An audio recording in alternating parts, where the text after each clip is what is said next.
Alors,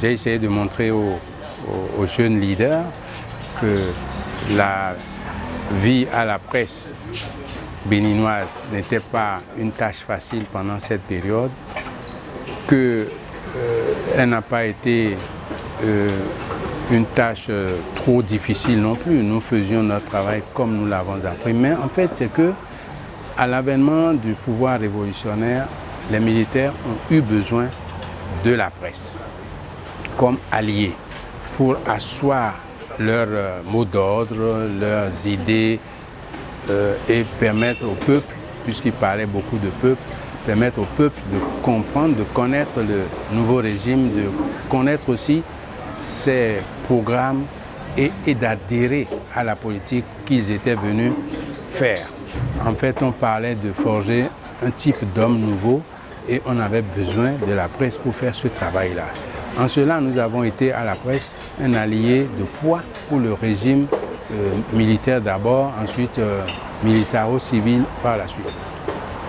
Mais au fil des mois, des années, cette même presse qui était adulée et qui était appelée pratiquement à la rescousse s'est retrouvée un peu comme un des adversaires du système parce que ne pas penser comme le pouvoir politique de l'époque était un crime de lèse-majesté. Et ça pouvait vous coûter soit votre carrière ou votre vie même. Donc cette même presse est devenue une sorte d'ennemi de ce pouvoir au point que certains caciques du pouvoir se sont retournés contre des journalistes, les ont poursuivis, certains se sont retrouvés dans de mauvaises situations, certains ont été arrêtés, ont fait quelques moments de détention. Mais c'est un peu le lot de la presse.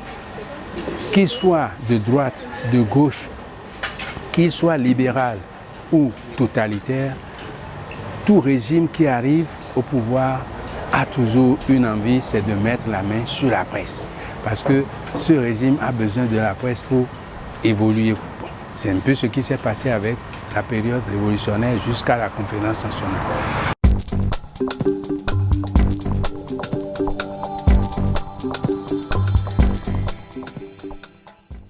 Mon intervention s'est articulée essentiellement sur leurs responsabilités dans la vie de leur pays, que ce soit sur le plan social que sur le plan économique et politique, la responsabilité du jeune dans ce développement. Et nous sommes partis de l'histoire donc du Bénin, de ce que les jeunes et les femmes ont eu à faire par le passé, des erreurs que les jeunes et les femmes ont eu à commettre, que nous avons essayé de visiter et voir qu'est-ce qui n'a pas fonctionné pour que nous ne soyons pas encore au niveau où nous aurions souhaité. Et donc de ce diagnostic, j'ai attiré l'attention des jeunes sur le fait que nos aînés n'ont pas appris à travailler ensemble. Et si nous devons relever le défi du développement du Bénin, nous devons apprendre en tant que jeunes, en tant que femmes, à travailler ensemble. Et ça commence par se faire confiance pour éliminer le climat délétère, le climat de suspicion qui empêche les groupes de prospérer.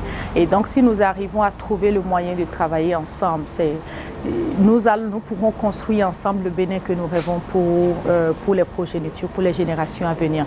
Et donc, il est important pour les jeunes qui sont là déjà d'avoir la motivation, d'avoir de l'ambition pour leur pays, d'avoir de l'ambition pour leur arrondissement, pour leur quartier, de se dire que ou du moins de s'assurer que l'engagement qu'ils ont ou ce qu'ils ont envie de faire, ce n'est pas pour eux-mêmes, mais ils veulent le faire pour leur pays, ils veulent le faire pour leur communauté.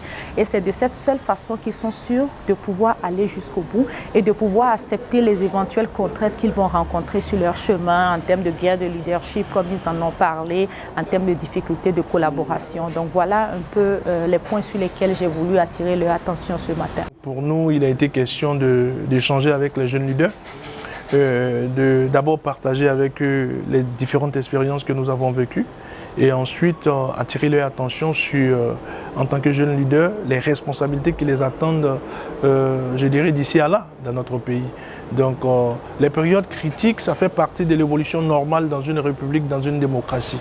Mais quand les périodes critiques arrivent, comment les jeunes et les femmes de cette république doivent-ils se comporter? La première des choses, c'est qu'ils ne doivent pas fuir leurs responsabilités.